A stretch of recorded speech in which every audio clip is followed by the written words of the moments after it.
Well, hello everybody. Greetings and salutations, my brothers from another mother. Welcome back. Let's do another commentary today, and I'm going to talk about the Andromeda little scandal thing here. This is not really about the game, so if you don't give a fuck about the Andromeda scandal, don't. I'm not going to be talking about the game at all, but just the scandal itself, because it's more to do with EA than anything else, and this is just bullshit I wanted to talk about. For those of you who are not in the know right now or haven't watched anybody else's videos on it, Mass Effect Andromeda recently released on EA Early Access. So people have been getting access to actually playing the game, and they've discovered that the animations in the game are not what you call up to 2017 standards. And I could go on a whole rant about standards in video games and how they're actually killing the video game industry as a whole. But we'll save that for another day. But let's just go and talk about EA themselves. All right. Electronic Arts is a company that recently got the rights to the Star Wars video games. It paid lavishly for these rights. That's why you've seen Battlefront come out. But if you noticed, Battlefront was an entirely big piece of shit. Battlefront was one of the games that came out that had no single player campaign. It had no content whatsoever. It had a very lackluster beta. And everything about the game just seemed empty. For all intents and purposes, I don't know what the sales figure did, I'm considering it a flop in video games. Because they can't even give it away right now. Like, if you price that thing for like $10 with every bit of DLC, nobody'd want it. Because nobody's going to buy a game that nobody's going to play. And how many people out there actually play Star Wars games? I know there's going to be somebody in the comment section that go, I used to play Knight of the Old Republic. Knight of the Old Republic this, Knight of the Old Republic was a massive multiplayer game. And I'm sure people actually did play those type of games. But the type of games that they're making aren't games that people play. Did people play Battlefront? Yeah, like on the Nintendo 64. Shit like that. People played those Battlefront games. But that was in a different time and era. I don't think Star Wars games work anymore. So, like, with that opinion, which it is just my opinion, it's going to formulate this next little way of thinking. Visceral and BioWare are both doing Star Wars-related games. DICE's Star Wars-related game was Battlefront. Visceral has, like, an open-world RPG game coming out. I think Visceral has that, and BioWare has a game too, which I don't know what BioWare has going on. But I know that they're doing a Star Wars game. And here's the thing. Sims 3. For those who don't know, The Sims came out, and The Sims was a very successful line of games all the way back to my childhood. And from all the way back to my childhood, the same company always made The Sims. That company, in its name, was Maxim. Well, Maxim recently got shut down by EA. Why? Because of The Sims 3 selling less than it should sell. And I'm terrified that it's going to happen to other companies in itself. The reason you see Mass Effect Andromeda having such shitty animations is I guarantee you that their B team was on this. You got B team, possibly C team, because there's so much stress and things getting pushed into the studio's face to make this next Star Wars game a success, that they put all their good designers and all their good animators and everybody onto the Star Wars project, and they had like the leftover to make the Mass Effect sequel. And I don't think they put a whole lot of faith in the Mass Effect sequel, mainly because Mass Effect 3 got such bad publicity for the ending. A lot of people didn't like the ending of Mass Effect 3. I've never played the game. I've never even seen the ending. But the fact is, it got a bad reception, and I think EA put it on the back burner because they already greenlit the sequel to Mass Effect 3 because it was a series that people usually paid money for. Mass Effect 2 considering a huge hit, and I think this is just the outcome of it, and it's going to go on hiatus just like Dead Space because Dead Space 3 undersold what EA had expectations to, but mainly because they turned it into a microtransaction monster. So, there's that, right? So what you're seeing is the culmination of EA's greed. Visceral is going to make a Star Wars game, and it's going to flop because it's a Star Wars game.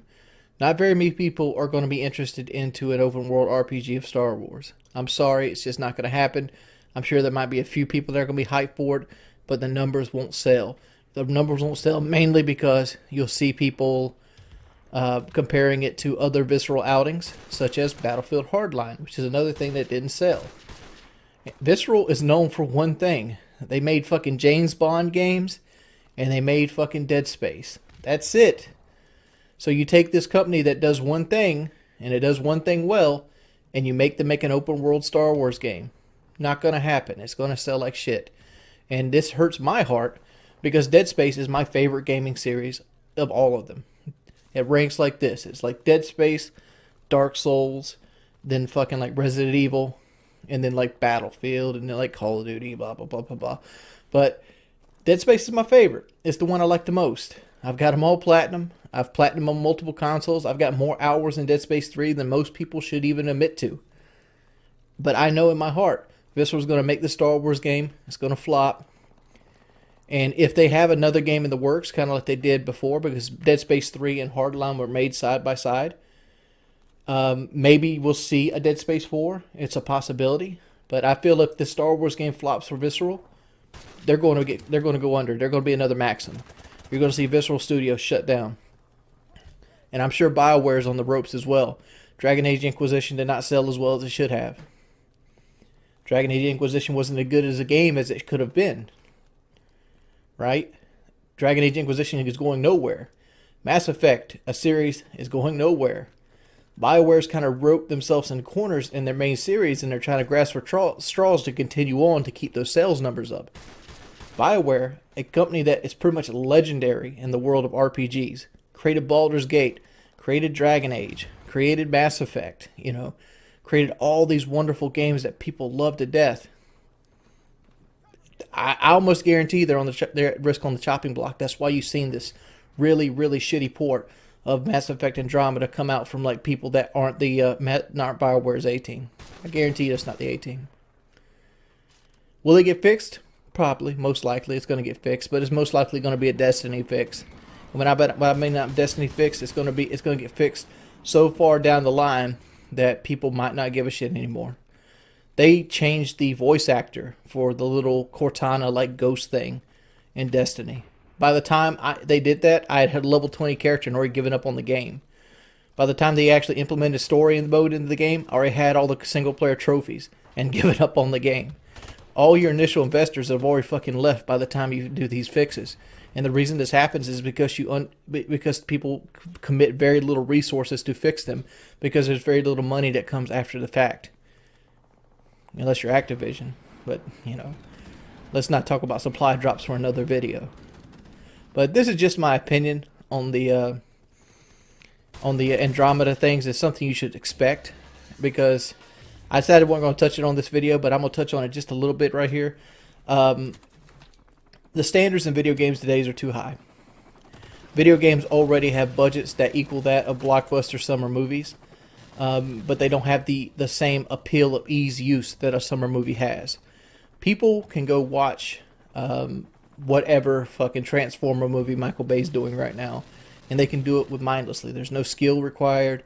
There's no trial by fire. There's no barrier of entry. The only barrier of entry, which is kind of contradictory to what I just said, is if you got the Skrilla to post up and get that movie ticket. You don't have to be good at the game. You don't have to learn the game. You don't have to make friends with anybody. There's nothing in there that has to engage you other than, oh, I like the concept of this movie. I like explosions. And you can't compete with that on a video game scale. Call of Duty used to do it. That's because everything under the sun was the Call of Duty. People, ate the shit up like it was ice cream. But, that being said, every time a company comes out and makes a wonderful game, and makes changes to an engine that looks spectacular. For example, Battlefield 1 with DICE. Battlefield 1 looks amazing. You might not like the game. You might not like the way it plays. But you can't deny that the game looks and sounds incredible. It's probably one of the best looking video games I've ever seen in my life. And people are going to come the next time DICE puts a Battlefield out. They're going to expect that same level of quality. But they're going to get less and less time to do it. And they're going to make them pull longer hours. And it's just not going to happen, man. There's a crash on the horizon for video games. And we're going to get stuck with shitty indie games. And we're going to get stuck with 5 AAA titles a year. loaded down with fucking microtransactions. It's coming. It's on the future, and nobody wants to talk about it. Activision's just doing it first. Well, that's my opinion. I think the crappy animations on a AAA game like Mass Effect Andromeda is just the first sign of a bigger storm coming. If you agree with me, let me know in the comment section. Thank you guys for watching my video. You guys are number one. Thank you for still sitting with me. We're on our 9th fucking year on YouTube. Hopefully I can do this shit coming back. See you guys.